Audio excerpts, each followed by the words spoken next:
Siang, teman-teman. Assalamualaikum warahmatullahi wabarakatuh. Shalom, salam sehat dan bahagia kita semuanya. Menyikapi pemberitaan media tentang penetapan Bapak Firly Bahuri tersangka dalam perkara dan suap yang sudah diumumkan oleh Polda Metro Jaya pada 22 November 2023. Pertama, kami atas nama Komisi Pemberantasan Korupsi menghormati proses hukum yang berlangsung di Polda Metro Jaya. Yang kedua, sesuai dengan ketentuan pasal 32 ayat 2 dan ayat 4 Undang-Undang 19 tahun 2019 tentang perubahan kedua atas Undang-Undang nomor 30 tahun 2002 tentang Komisi Pemberantasan Tindak Pidana Korupsi. Dalam hal pimpinan KPK menjadi tersangka tindak pidana kejahatan, pimpinan KPK diberhentikan sementara dari jabatannya. Pemberhentian tersebut ditetapkan dengan keputusan Presiden. Yang ketiga, pimpinan KPK secara kolegial tetap solid dan berkomitmen memastikan KPK akan tetap melaksanakan tugas sebagaimana yang dimandatkan oleh Undang-Undang KPK, menuntaskan perkara-perkara tindak pidana korupsi baik di tingkat penyidikan maupun pengembangan hasil persidangan, fakta-fakta persidangan, dan juga KPK juga tetap melaksanakan program pencegahan korupsi seperti pengawalan pada penyelenggaraan pemilu, program aksi pencegahan dalam Stranas KPK, program koordinasi dan supervisi, pendidikan anti korupsi, dan lain-lainnya tetap berjalan sebagaimana mestinya. Yang keempat, kami menyadari bahwa pemberantasan korupsi tidak bisa dilakukan sendiri. Oleh karena itu, KPK juga akan terus bersinergi dan berkolaborasi dengan seluruh stakeholder, kementerian, lembaga, baik pemerintah pusat maupun di daerah, serta para pelaku usaha dan seluruh masyarakat Indonesia. Dan yang kelima, terima kasih atas dukungan masyarakat kepada KPK selama ini, dan kami akan terus memberikan update terbaru mengenai kerja-kerja KPK secara transparan kepada publik. Demikian kami sampaikan pernyataan dari KPK. Terima kasih. Baik, saya hanya memberikan 3 kesempatan. 1, 2, dan 1 timbang.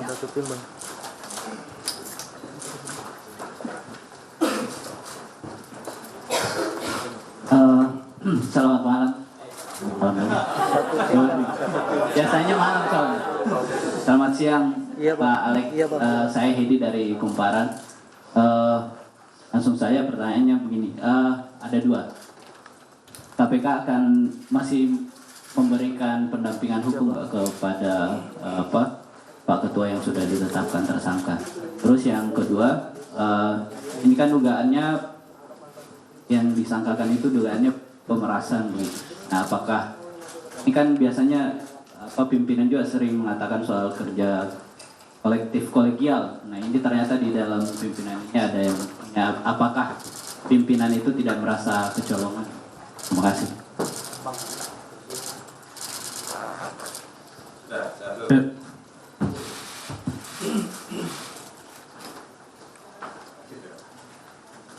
Ya, yang jelas Pak Firly masih sebagai KPK. Jadi tentu saja dalam tugas dan kewajibannya yang bersangkutan berhak untuk mendapatkan bantuan. Yang kedua, apakah KPK kecolongan? Kita nggak pernah merasa kecolongan. Dalam internal di KPK sudah berjalan dengan baik. Meskipun ada kejadian-kejadian, ya apalagi ini kita harus tetap menganut asas praduga tidak bersalah, kan seperti itu. Sedangkan yang sudah terjadi, ya, seperti teman-teman saya ketahui sebelumnya, ada penyidik yang kemudian lakukan tindak pidana, ya, apakah itu sudah kecolongan? Ya, sistem nanti yang akan berjalan. Masuk yang sedang berjalan di mana penjaga rutan itu juga akhirnya ketahuan. Dan kami masih tetap meyakini bahwa apa yang kemudian menjadi persoalan pada siang hari ini juga di Polda Metro Jaya itu juga dilaksanakan dengan profesional. Ya, kita akan mengikuti proses penyidikan di Polda Metro Jaya dengan dampingan dari Biro Hukum. Saya kira itu. Baik, pertanyaan selanjutnya. Mau nanya soal ini.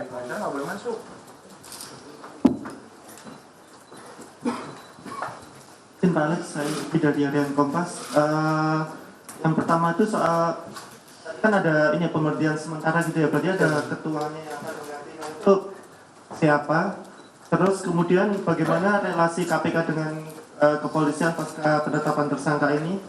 Kemudian tadi kan sebelum ada rapat internal ya Pak, minus Pak Gufran ya.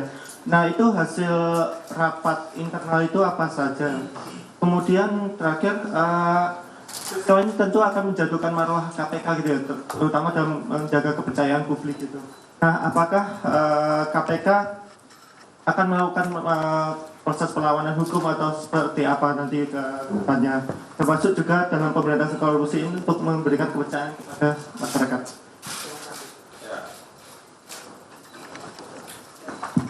Siapa yang menjadi wakil, siapa yang menjadi ketua, kan begitu.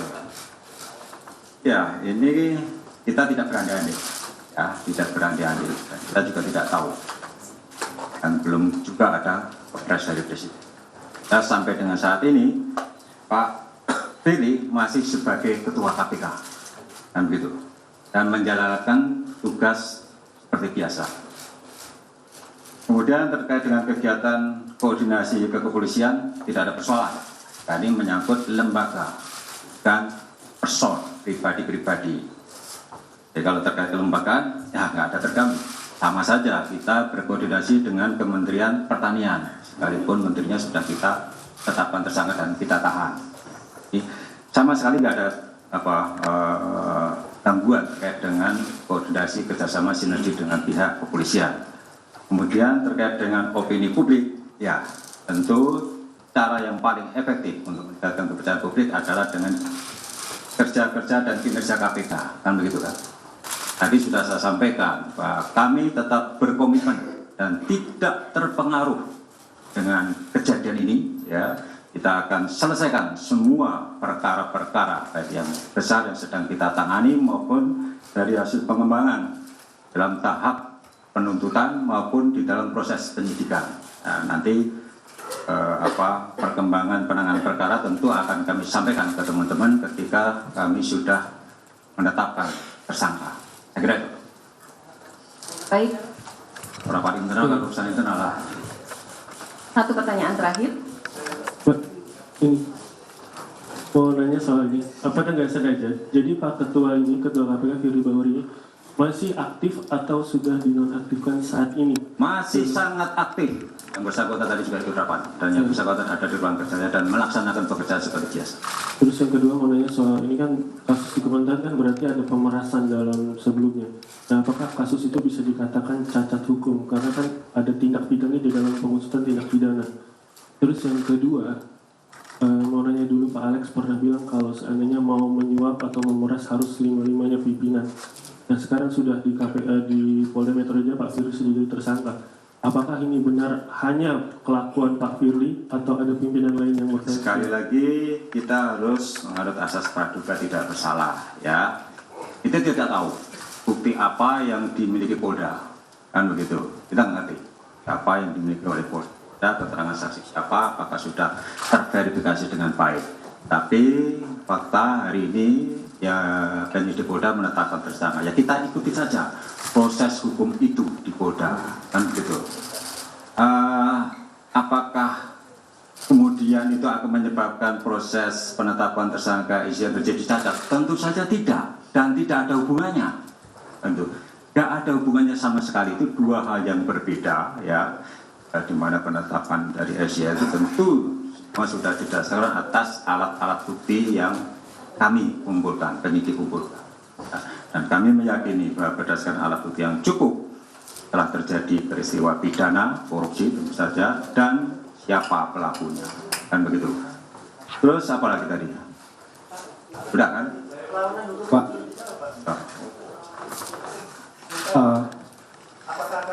Ya, tentu itu menjadi hak dari Pak Firly untuk melakukan perlawanan. Kalau yang bersangkutan kan berkali-kali saya kira sudah teman-teman wartawan juga sudah mendengar dari statement beliau.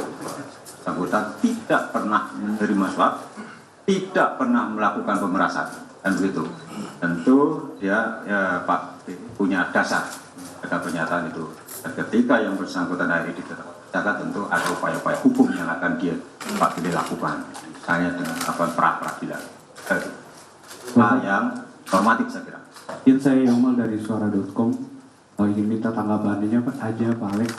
Kita mundur ke belakang, kita mulai dengan perkara Ibu Lili Pintauli. Itu juga ada kasus dugaan gratifikasi. Itu sudah lewat. Sekarang kita maju saat ini juga ada dugaan pembocoran dokumen oleh Pak Johanis Tanak. Itu juga disidangkan. Dia ada pendapat yang menyatakan bahwa itu juga terbukti. Dan sekarang Ketua KPK pertama dalam sejarah Indonesia. Sejak KPK berdiri 2023, pimpinan KPK menjadi tersangka korupsi.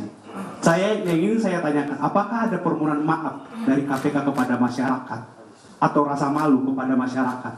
Sekali lagi, itu yang ingin saya tanyakan. Ya, kita juga harus berpegang pada prinsip praduga tidak bersalah. Itu dulu yang kita pegang. Nah, gitu kan. Apakah kami malu? Saya pribadi tidak. Ya, karena apa? Ini belum terbukti. Belum terbukti, ya. Pak Tanak, kasus Pak Tanak di Dewas dinyatakan tidak terbukti. Itu yang harus pegang. Masyarakat menilai, masyarakat dasarnya apa? Kan begitu. Tetapkan tersangka, oke. Tetapi sekali lagi, ini baru tahap awal. Nanti masih ada tahap penuntutan dan pembuktian di persidangan. Itu yang teman-teman harus kawal. Monitor, ikuti bagaimana proses ini berjalan di Polda. Tidak berhenti di sini, tidak berhenti pada penetapan tersangka. Kita lihat, Polda sebelumnya juga melakukan penyidikan terhadap kebocoran dokumen, ya kan? Mana hasilnya? Kalian nggak pernah tanyakan, ya kan? Kalian nggak pernah monitor, tanyakan. Sementara di Dewas, apa fakta yang ditemukan Dewas pada kasus pembocoran dokumen di SDN. Nah itu, kalian harus cermati juga itu. Oke? Baik teman-teman, saya rasa sudah cukup kesempatan untuk bertanya. Terima kasih sekali lagi pada teman-teman wartawan yang hadir dalam konferensi pers hari ini. Mohon maaf jika ada yang salah-salah. Terima kasih, salam sehat. Assalamualaikum warahmatullahi wabarakatuh. Ya saudara, baru saja Wakil Ketua KPK Alexander Mawarta begitu merespon soal Firly Bahuri yang telah ditetapkan oleh tersangka oleh Polda Metro Jaya. Ada 5 poin yang disampaikan tadi oleh Alexander Mawarta, yaitu Wakil Ketua KPK. Yang pertama, KPK hormati proses hukum yang ada saat ini. Yang kedua, pemberhentian Ketua KPK selama proses hukum masih berjalan di Polda. KPK dipastikan akan menuntaskan tindak pidana korupsi. Dan KPK akan bersinergi dengan seluruh stakeholder dan juga masyarakat untuk memberantas korupsi. Alexander Mawarta juga menyampaikan bahwa KPK nantinya akan terus transparan terhadap kinerja-kinerja yang akan dilakukan. Sampai saat ini Wakil Ketua KPK tadi juga menyampaikan bahwa Firly Bahuri masih menjadi Ketua KPK dan nantinya akan diberikan pendampingan hukum. Teman-teman media juga sempat bertanya terkait dengan status dari Firly Bahuri di KPK. Dan menurut Alex Mawarta, Wakil Ketua KPK menyampaikan bahwa Firly masih menjalankan tugas seperti biasa di KPK. Alexander Marwata juga menyampaikan bahwa KPK mengikuti proses hukum terhadap Firly Bahuri di Polda Metro Jaya dan KPK yakini terjadi peristiwa korupsi di sana, namun masih belum bisa menetapkan siapa tersangka. Dan saudara, breaking news Kompas TV kita akhiri. Saksikan program-program selanjutnya.